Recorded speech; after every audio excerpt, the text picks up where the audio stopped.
Hey there guys, LOI Games, welcome back to some more Roommates. Where we last left off, we just got to this murder mystery party, and now we're about to continue.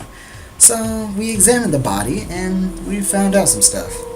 So, the clock broke around 7 o'clock. Let's see. I forgot his name, but I believe his name was... I can't remember the name, but the owner of the household, the late owner of the household, returned at 6, found out that they were short on some port at 6:55, and at 7:30, the butler came back. So between that time span, someone must have killed him. So we're going to find that out today. Now where shall we look? So we're already in the hall, so we can go to the study where Isabella is, go to the kitchen where Rakesh is, or go to the sitting room where Max is. Let's go to the kitchen and see what's going on here. I think it's time to visit the kitchen. Maybe I can catch up with Rakesh. I wander down the hall into what looks like a little broke room. There's a refrigerator and a microwave in here. There's even one of those very little electrical grills plugged in. I see Rakesh applying peanut butter to some bread slices at the counter next to the refrigerator. Digging around inside the fridge, I see a girl I don't know. Let me know when you can really find the jelly, Roxanne. Okay, another character. Her name seems to be Roxanne. Huh. What voice should I give her? Should it be Snooty? I'm going to try. Yes, I'm looking. I don't know if they have any. Did you talk me into this anyway? How did you talk to me into this anyway? Because I make an excellent sandwich. Hey, Rakesh. Anne. Welcome. I will get more bread. What is a kitchen without snacks, Who's your friend? This is Roxanne. Apparently she was studying here in this building to sort out some of her affairs. Oh, and what affairs would those be, Miss Roxanne? That unfortunate murder case in the Great Hall is my father. He called me here under some pretense of having something to tell me. It was apparently going to be something about his new lover. Honestly, if he weren't paying my way to college, I wouldn't have listened to anything that old bag had to say. I see, so you're his daughter. He was quite well to do. And how did you fit into his plan, if you don't mind me asking, miss? Hopefully I didn't fit into them at all. He was a terrible person, and a womanizer, and a philanderer. I've never heard of that one before. He still took his money to attend school, however. Have you seen the interest rates on student loans? Sure, I did what I had to, but I hated that man. I hate him to the bones. I won't deny it. Got nothing to hide. Roxanne slams the jar of jelly on the counter next to Rakesh and storms out of the room. So far, Roxanne seems to be the most likely suspect. Rakesh finishes making the sandwiches and hands me one. Well, Rakesh, what's your story? Did you know the man there? Yes. Well, as to my story, I'm not sure if you ever saw me around the office. I was Mr. Bobby's bodyguard. Why'd I give him Mr. Bobby's bodyguard? He did not feel I was necessary when he was at his office on his own. Still, I saw you a time. I saw you a time or two. He was your boss as well, Did you two get along alright? Oh yes, he was a very strict boss. You didn't like him? Oh, that's not true at all. Well, maybe a little true. I was not fond of him, but one does not need to be fond of one's employer to remain employed. Is that correct? I suppose that's true, but surely you could have found somewhere else to work. Mr. Bobby was very persuasive. You don't sound like a loyal employee. Perish the thought. At any rate, I don't have anything to do with the terrible crime out there tonight. That's for certain. So Rakesh. So from the sound of it, Mr. Bobby decided to quote unquote persuade Rakesh, his bodyguard. That's actually very interesting. So, where were you around 7 tonight? What time was that? An hour before we got here. An hour before we got here? I was just finishing up with an art class. I was doing a bit of life modeling. I didn't know you'd do that. Well, art is a bit of a side passion of mine.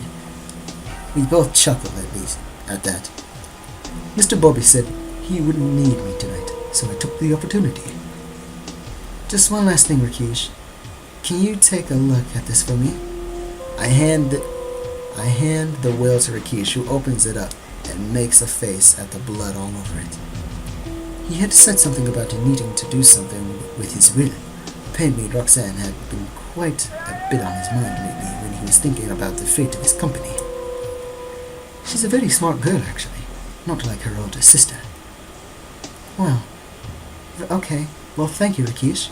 Make sure to find me if you think of anything else. Most definitely. Thank you, man. I think there was definitely more to Rakesh's relationship with Mr. Bobby than he's saying, but I'll have to figure it out as I go. As I return to the main hall, I pass by a couple of other guests in the murder mystery. I hear a quick snippet of their conversation. I hear Mr. Bobby was about to break things off with his mistress. Oh? Break off a relationship with mistress? That's actually really interesting.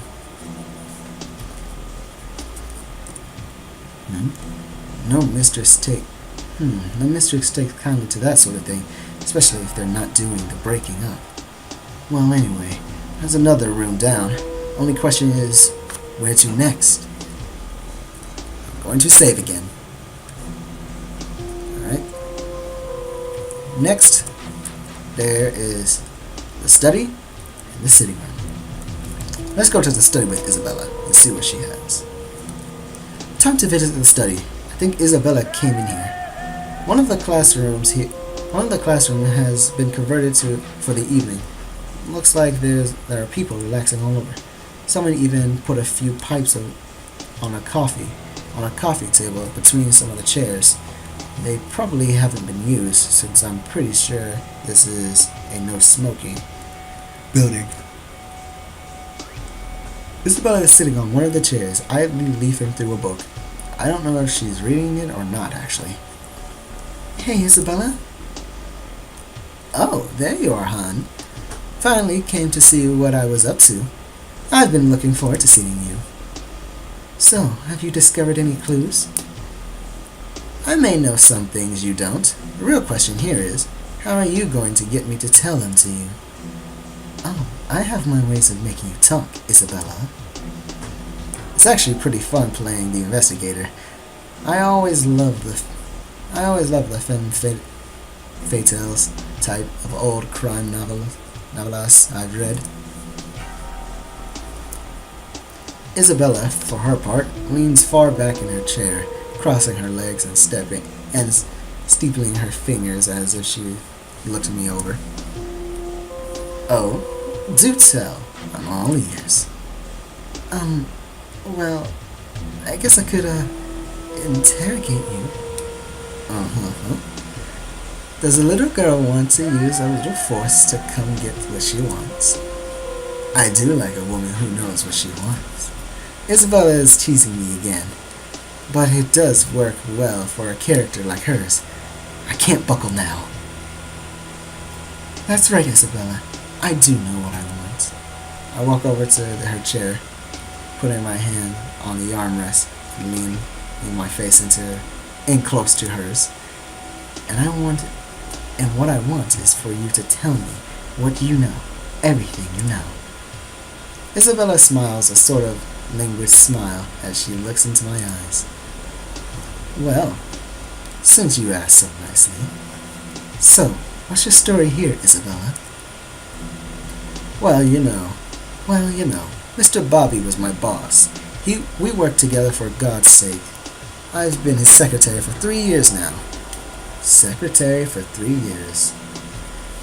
Okay, that might actually be important. That might be important. Did you have any problems with your boss? Of course not. We got along famously. Everyone knows he was always hanging off my every word.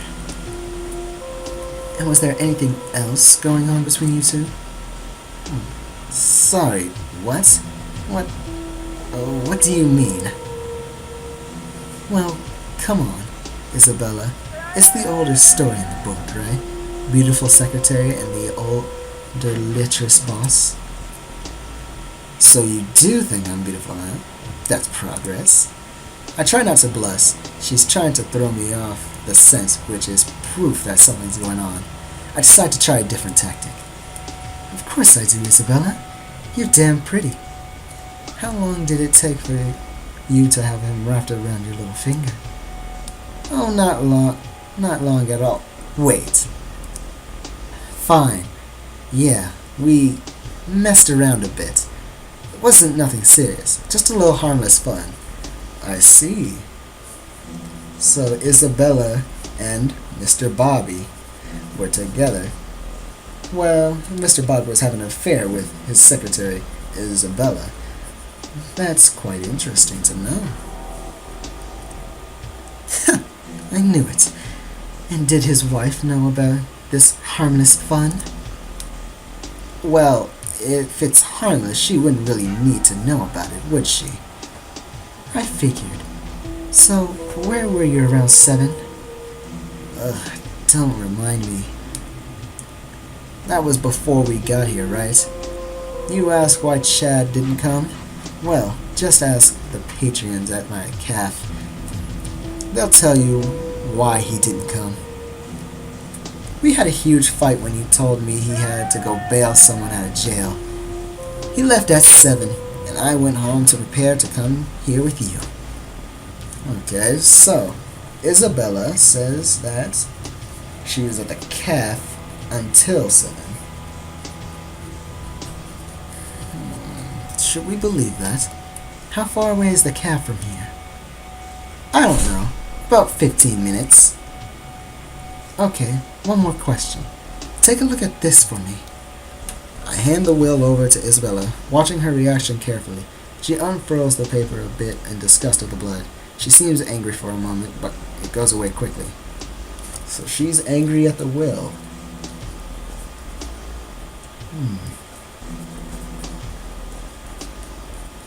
I wonder what makes her angry.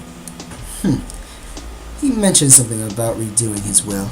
I don't think he knew which of his children he wanted to run his company when he finally kicked it. Roxanne was his smart girl, but Hillary, Max's wife, was the eldest. Who was going to get it originally?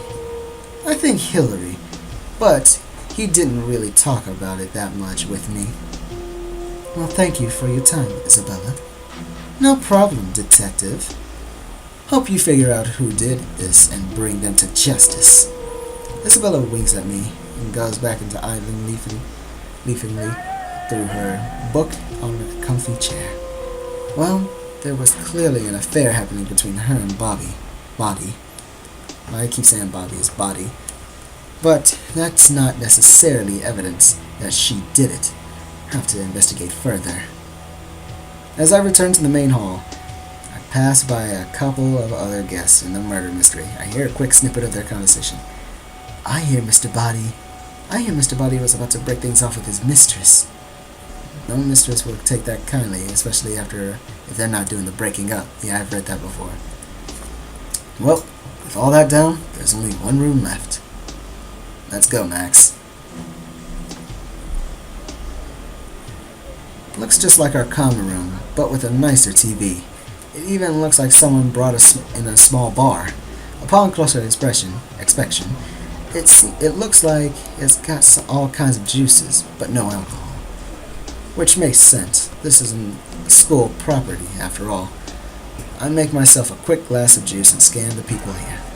Max is sitting on one of the recliners next to the TV watching some kind of sports highlights coverage. A few other people are sitting in various other parts of the room, but they all seem to be nattering about nothing. Come to think of it, I haven't really seen all those other people much. Most of them must have come in here to discuss things. It looks like a bunch of them have juice glasses. Hello, Max. Hiding out in here, huh? Well, maybe a little. I have my reasons. Well, speaking of reasons, maybe we should talk about your story here. I'm so all over this case, Max, and I'm going to solve it, so out with it. Alright. It's not like I have anything to hide, cutie. Don't call me cutie. You're not going to distract me. Yeah. Look, Mr. Body has $2. His older daughter, Hillary, married me. Shotgun wedding? What? No. Oh, please. Like you're the marrying type, Max. Hey, I could be. What if I found the right girl? Or 3. Exactly. Anyway, according to my card, I married her, so shut up. Stay in character, Max. You're doing really well. You're really enjoying yourself, aren't you? You get into sleuth stuff, don't you? Oh yeah, I used to love all these kind of pulp detective novels. Back to you. Why'd you do it? Was it the money? Hey, money was just a nice perk. I don't think that makes me a bad person. I take it Mr. Body was against it. He wasn't exactly thrilled, but he didn't object. His daughter is a grown woman. She can make her own decisions. So you didn't get along with Mr. Body? Maybe not at first, but he gave me a job at his company, and we've been fine ever since. I'm not his favorite person or anything, but we're not sniping at each other either. So where were you at 7? Hillary asked me to make nice, so I don't leave the office until every night. You can check with anyone in the office. They'll tell you. So how are Hillary's finances these days? She's doing fine. Max looks away from me for a moment, watching the television screen. So the finances probably aren't doing fine. That's something to take note of.